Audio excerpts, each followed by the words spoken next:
It is a good morning in Tacoma so far. It is almost sunny. I will figure out how to do that more.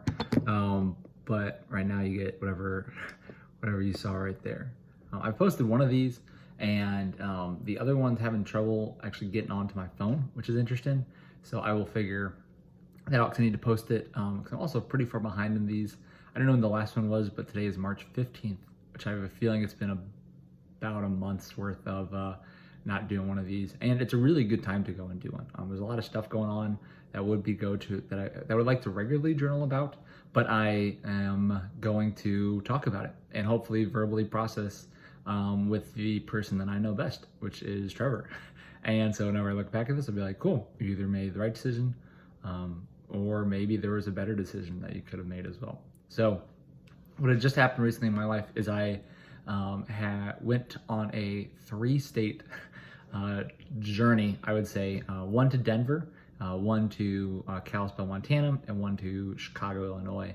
And in Denver, I was able to visit Kenny and Kyler, two of my really good friends from high school.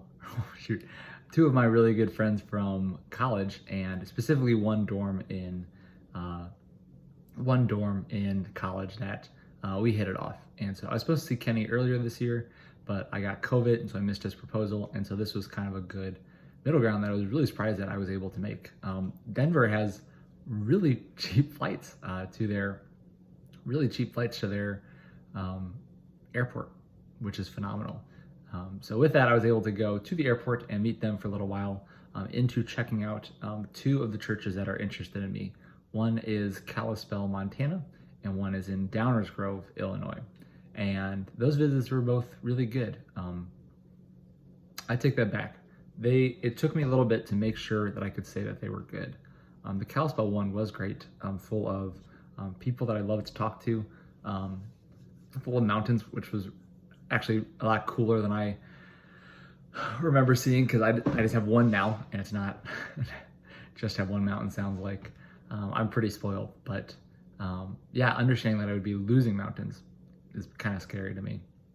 So the ability to be somewhere there is mountains or are mountains typically means that I'm further away from my family, which was my biggest scare away from Kalispell, Montana.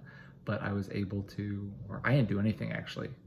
The pastor and the staff did a phenomenal job listening, and they even talked about how part of my job there would include 2 weekends, or kind of 2 visits a year to go visit my family, which really meant a lot. Like that still hit me hard, but for whatever reason, I don't feel like that's where God is calling me.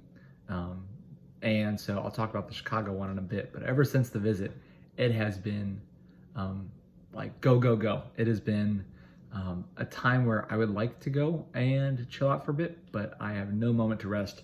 And so even this, like, I am already late to work, but I think it's important to film this before my dad comes and visits too. So after my one visit, I'm able to splurge with the second visit where my dad's coming up here to Tacoma from Wednesday through Sunday, which will be really cool.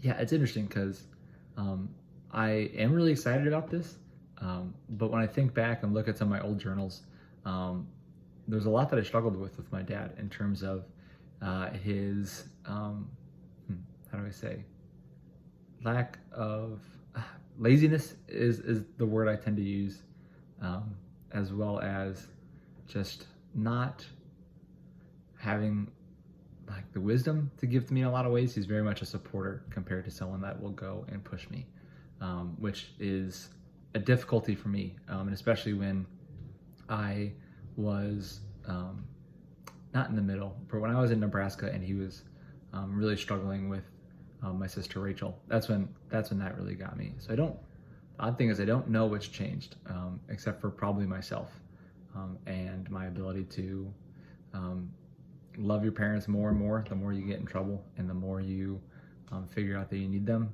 So it's a weird dynamic that I'm excited for. With the opposite with my mom is not coming up here. Instead, she is losing her house. And so in terms of when that is, I have no idea. In terms of any good decision she's making about that, I can't find any because she is sitting at home. She tried to travel and visit me in Chicago and then go to a Bulls game with my little brother, which sounds like a horrible idea when you're losing a house. And even in terms of packing or getting anything ready, I think she's just waiting to get evicted. And so I don't fully know what that will look like when she has a house full of stuff, 4 dogs, 2 kids, and a disabled husband, and what that looks like for her. So I will go and figure that out. But to some extent I can't. And so that is where I very much am in Tacoma, and it very much is a decision that she's making as an adult, although it impacts 3 people pretty drastically, and probably my grandparents too for a chunk of time. It is something that I am learning to go and deal with. And in terms of how that's affected me this week, or I guess this month pretty much, it has been something I have been trying to push down and not feel, which is tough when I tend to be overly empathetic and overly feel other people's problems. But I've thought a lot about joy, or I guess I should say joy has been on my mind a lot recently. But recently I've been thinking a lot about joy and how joyful Trevor used to be, specifically kind of 4 years ago now, and how lack of joyful I am now. There are days where I'm happy, like yesterday was a fantastic day where I was happy, but I don't have those like moments of true joy, or those periods of true joy, where I am trusting in God, and loving other people, and I would say just being Trevor. So that's something I'm trying to get back. I'm no longer able to talk to a counselor. I take that back. I can, but it costs $70 for a visit, because our insurance was renewed, and so that is a big bummer there. So in terms of figuring out how to get joy back, or figuring out how to go and figuring out how to get joy back, I want to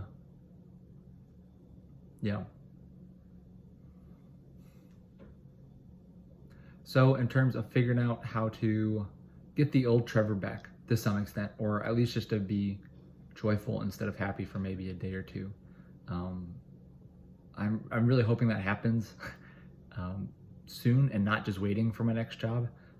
But with that, I think the best thing I can do for the both of those, in terms of getting joy and as well as thinking on times for the next job, is just to be sitting and listening and praying to God.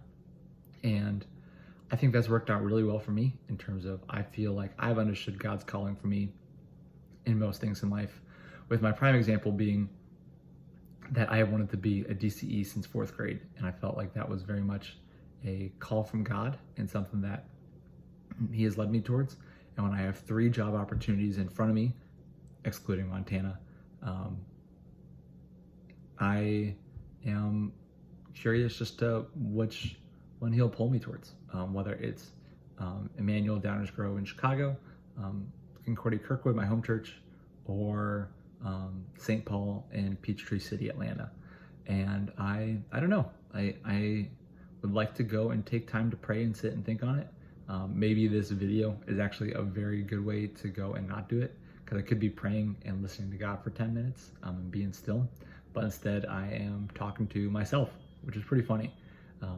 So I don't know. That's been one of my big challenges with that. I don't know which job I'll take. That's definitely the biggest life update in terms of why this video needs to happen now, because I'm actually about to call the placement director very soon and tell him very similar stuff to this, and wait for him to get pretty ticked off of me that I haven't picked one yet, and that I think I might not want to go with any of these, which is really interesting. I am so excited to be a DC, but it is really scary to me recently with how backed up my faith currently is in terms of reading. Where's the book? It's on my bedside. If only I read it. And yeah, the book's all about biblical inconsistencies and biblical errors is a good way to say it. And that's really shaken me, because if the Bible is not the true word of God, then it does have a lot of errors. And then it's hard to figure out which parts are true and which parts are not. And with that in mind, I would love to be a DC, but the fact that I don't know and I don't want to commit and teach something that I don't know, one of my fears is that I will pick a spot and end up like not being a DC. And so it's actually been one of my big considerations for all three of these places, is that why or what happens if I were to not be a DC afterwards. And so that is my big thought, my big scares, and something that I am really hoping that God will pull me in the right direction at, because I am not great enough to figure this all out on my own. And so I'm using him as my first round to draft pick to go and sit and talk to and think to and pray about.